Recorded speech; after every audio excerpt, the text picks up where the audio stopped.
Over the last 8 years, storms have intensified in Maine.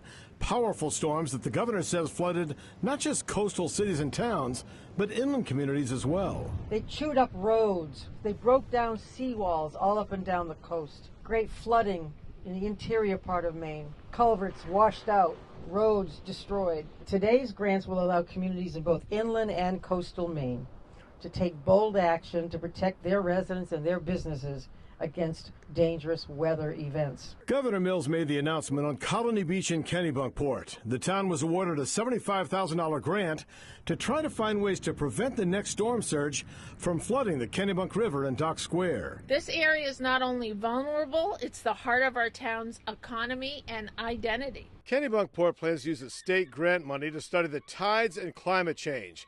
They plan to install an electronic tidal gauge that can be seen online here on the Kennebunk River so they can measure low and high tides over the next 2 years. Tidal gates are one possible solution being considered. From this information, we'll design real, actionable solutions that reflect community input and prepare us for the future. This is Kennebunkport's third climate resiliency grant. Like Kennebunkport and so many towns across Maine, we are all working to rebuild in a way that will survive the storms ahead. Harpswell will use its grant to map sea level rise and storm surge and plan resiliency projects.